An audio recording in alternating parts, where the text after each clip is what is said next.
There we go. Silver lightning, parallel existence and the AI. Oh, nice chewy question to start with. Hello, Simon. Is there any reason that you may be aware of as to why sleeplessness or sleeping disorders like insomnia are on the rise?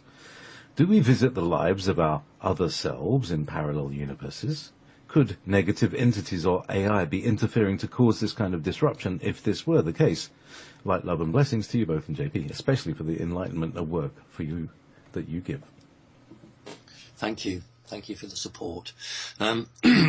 Unfortunately, it's quite a lot to do with frequencies being used while people are sleeping in order to give people controlled dreams or give them messages that they will try and enact during the day.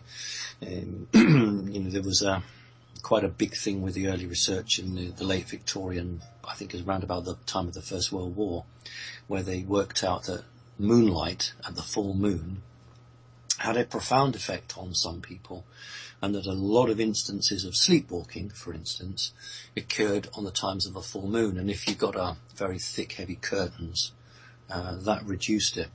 But what we are seeing, and the questioner, I believe, is exactly accurate, we're seeing a lot of people having disturbed sleep or waking up and feeling that something isn't quite right.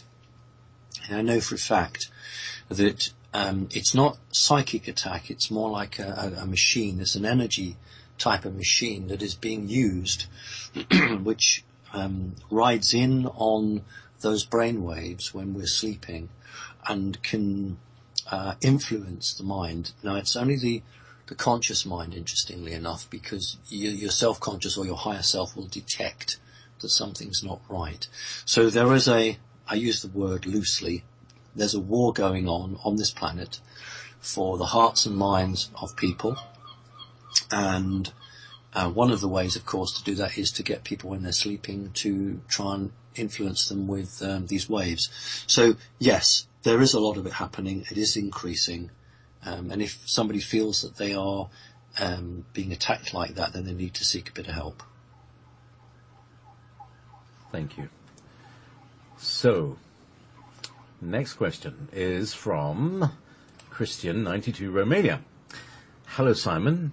If Source created everything, then what or who created Source? How can it come into existence out of nothingness? Good question. One of these recursive questions. Right. Because, who created the thing that created the thing that created the thing?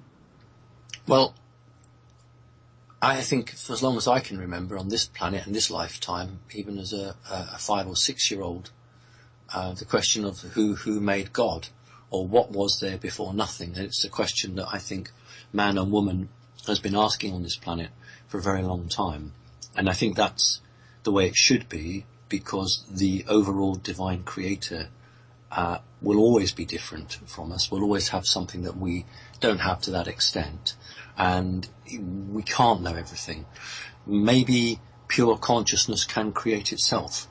Maybe something is so important that it is so locked in with the concept of time or the creational force or the role it has to play that it just happens, because it has to happen, because if it doesn't, there is no life.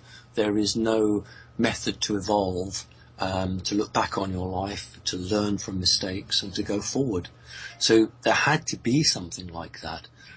I don't know whether, you could say, well, there was another creator on top of that one and another creator on top of that. I just think that consciousness makes a decision to do something, and when it's not there, that's because the way we would measure it, we wouldn't understand it, but it doesn't mean it wasn't there. It could well have been there, but in a different form. It wasn't so obvious.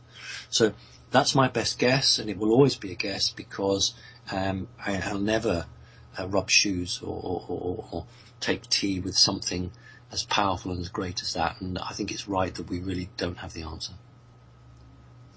Thank you. So,